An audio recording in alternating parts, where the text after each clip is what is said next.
Bonjour à tous, donc ici Jaeger sans style elf vu qu'il est parti un petit moment en Belgique. Donc on a créé une chaîne gaming comme vous le savez.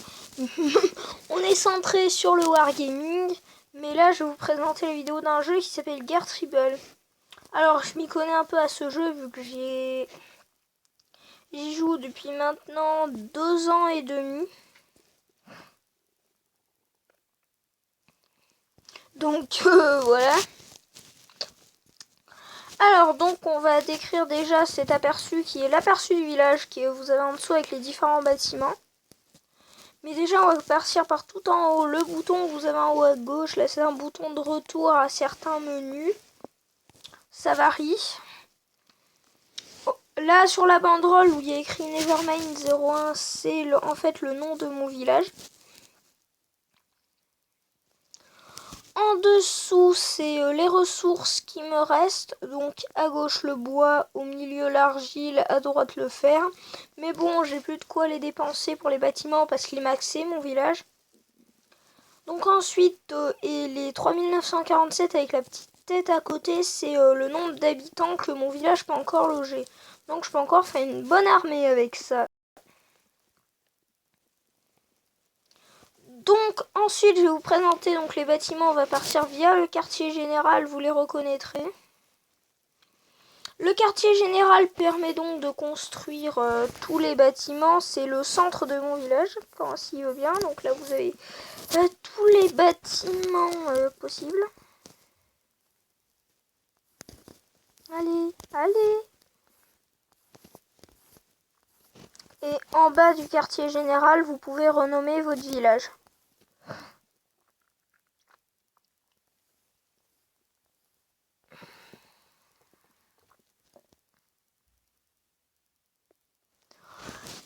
Très bien, donc déjà le quartier général, voilà, donc non, je l'ai présenté. C'est ensuite la caserne permet de recruter de l'infanterie.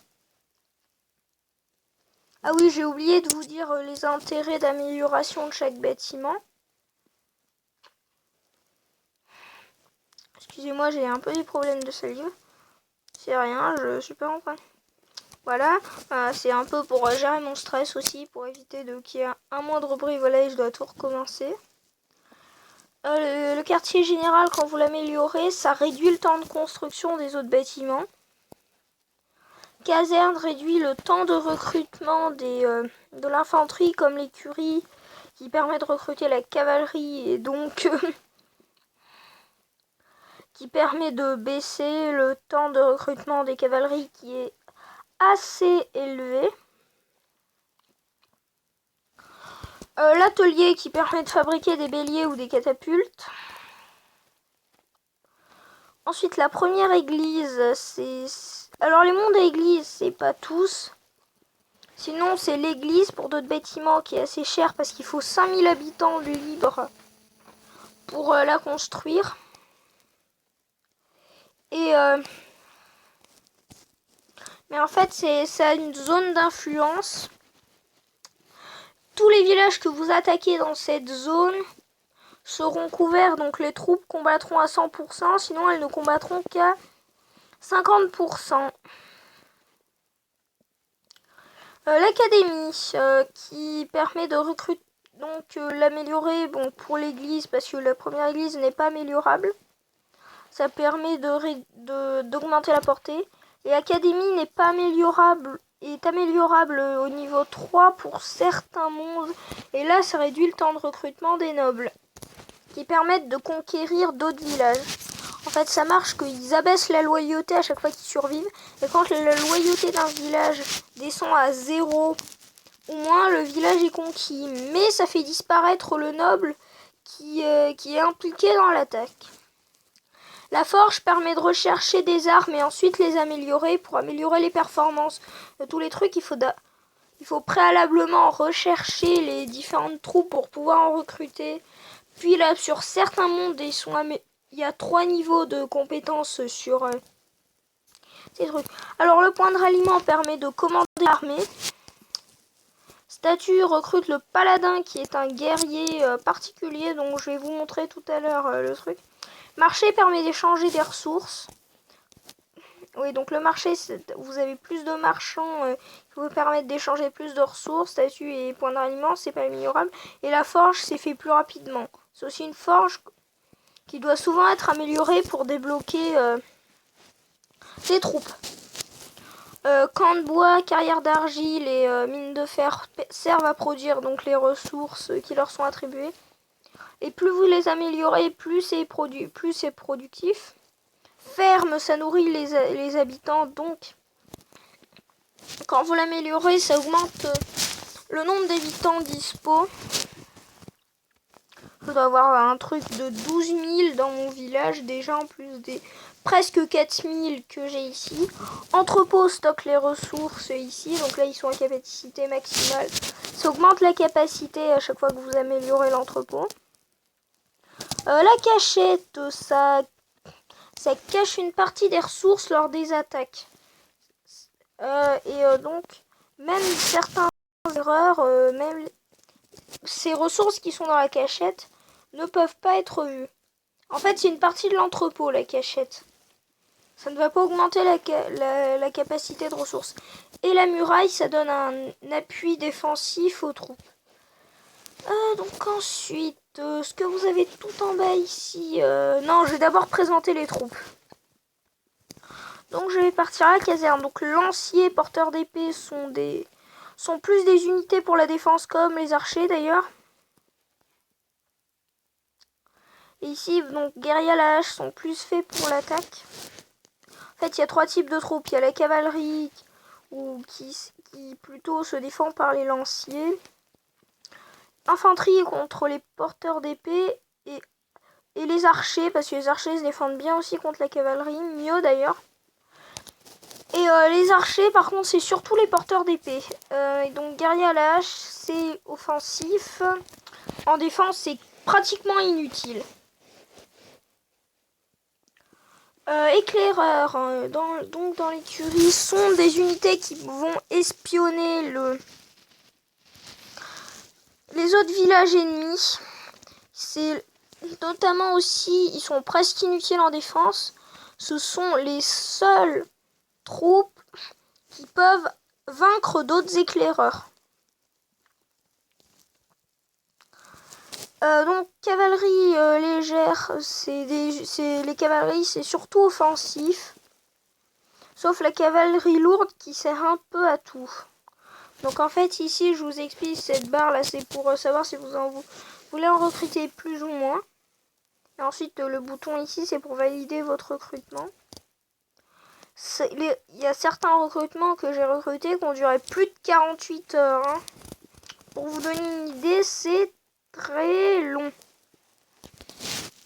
Même si ça, vous voyez, c'est au minimum, c'est 11 minutes 45 pour une unité, donc vous pouvez en témoigner. Sauf la cavalerie lourde qui est aussi bonne en défense. Surtout les archers montés qui sont déjà archers sont efficaces pour attaquer les autres archers. Sinon, cavalerie légère, c'est fait pour l'infanterie. Et cavalerie lourde, ça défend de tout parce que c'est l'unité qui a la meilleure taux de défense, mais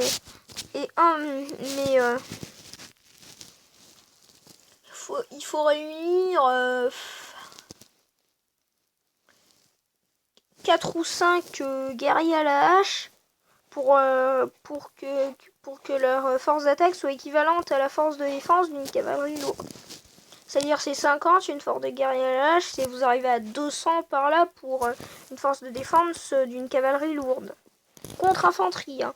Les archers ils sont aussi très bons à 150, les cavaliers lourds. Alors les béliers sont efficaces pour péter pour abîmer la muraille, donc pour la faire rétrograder. Et catapultes pour les autres bâtiments, voilà. Mais vous pouvez aussi cibler la muraille. Ça se règle en fait quand vous attaquez. Je lancerai une attaque tout à l'heure pour vous montrer. Donc effectivement ici, donc si vous appuyez sur la banderole, c'est 4 vies. C'est 4. Ah oui, j'oublie de préciser, je suis sur mon application mobile. Donc je suis sur l'application mobile avec mon téléphone portable. Donc la qualité n'est pas optimale. Et voilà.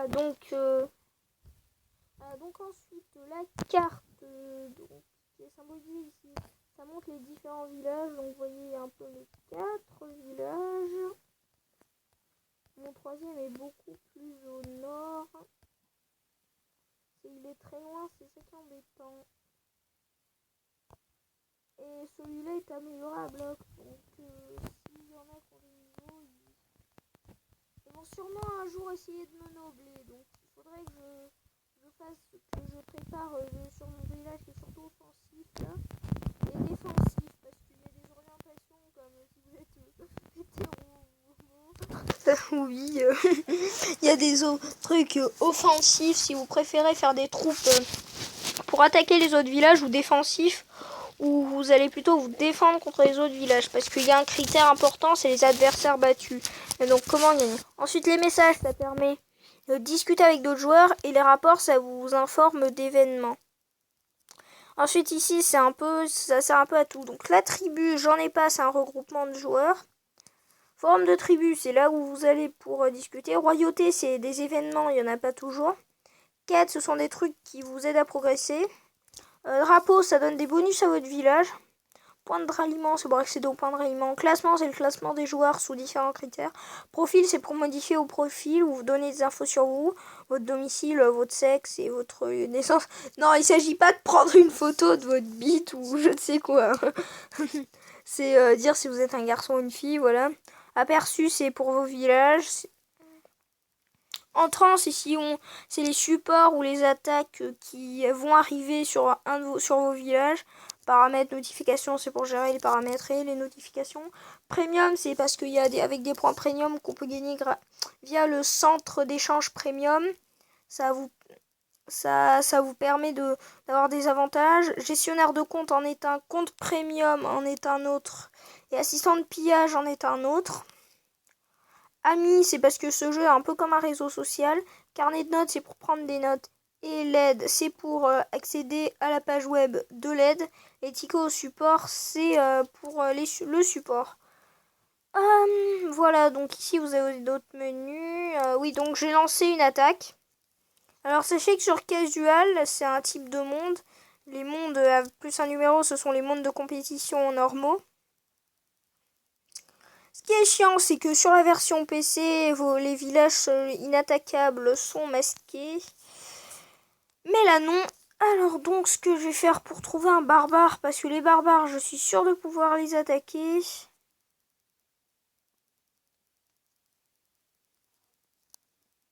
Ouais, et puis je vais m'attaquer moi-même sur... voilà, et je retirerai l'attaque. Je vais lancer une attaque sans le faire en fait. Donc on vient ici. Vous appuyez sur les épées croisées pour la trouver. Donc ici c'est pour envoyer vos troupes. Donc allez, on va dire 5550 guerriers, 50 béliers. Il faut que je prenne aussi des catapultes. Et non, je vais pas me nobler, je suis pas fou. Alors donc ensuite on appuie ou sur attaque ou sur support. Parce que le support c'est vous positionnez des troupes. Alors qu'attaque, vous attaquez les troupes adverses. Support, vous aidez le truc à se défendre, vous positionnez les troupes. Alors donc attaque.